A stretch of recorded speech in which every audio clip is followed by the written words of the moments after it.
नमस्कार. मालिकेच्या 16 तारखेच्या भागामध्ये आपल्याला खूपच जबरदस्त असा ट्विस्ट पाहायला मिळणार आहे. सिंधूने इथे मधू आणि श्रीकांत ॲडव्होकेट धर्माधिकारीला चितपट केलेला आहे, धूळ चारलेले आहे. हे कशा पद्धतीनं होणार आहे ते आपल्याला या व्हिडिओमध्ये पाहायला मिळणार आहे. त्यासाठी हा व्हिडिओ शेवटपर्यंत पहा.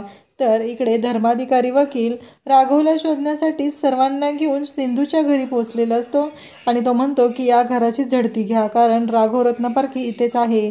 आणि मग तेवढ्यात टी व्हीवरती ब्रेकिंग न्यूज सुरू झालेली असते. सगळं रत्नपारखी कुटुंब तिथं असतं, पोलीस आलेले असतात आणि ॲडव्होकेट धर्माधिकारीही तिथं आलेला असतो. आणि टी व्हीवरती बातमी येत असते की राघव रत्नपारखी यांच्यावरती हॉस्पिटलमध्ये उपचार चालू होते, त्यानंतर त्यांना पळवून नेण्यात आलेलं आहे.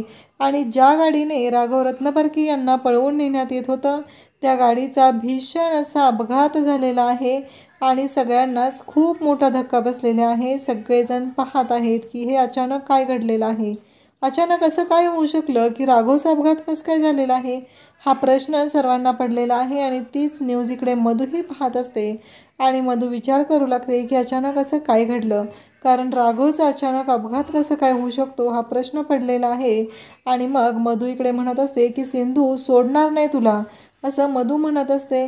आणि त्याचबरोबर इकडे आपल्याला पाहायला मिळतं की मधू भयानक वैतागलेले आहे आणि इकडे सिंधू आता ॲडव्होकेट धर्माधिकारी यांच्या समोर उभी आहे आणि ती म्हणते की काय वाटलं ॲडव्होकेट धर्माधिकारी, तुम्ही आमच्या नाकीनं वाढण्याचा प्रयत्न करत होता ना, पण आता कळलं असेल ना आता काय लायकी आहे ती तुमची. कारण काहीही झालं तरी ही सिंधू राघव रत्नपारखी जोपर्यंत आहे तोपर्यंत राघव रत्नपारखीच्या केसालाही धक्का लागणार नाही.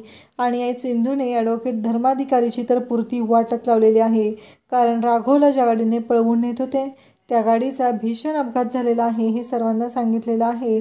आणि त्यामुळं मधू आणि श्रीकांत या वकील या दोघांचीही वाट लागलेली आहे. अशाच अपडेटसाठी चॅनलला सबस्क्राईब करा. थँक्यू.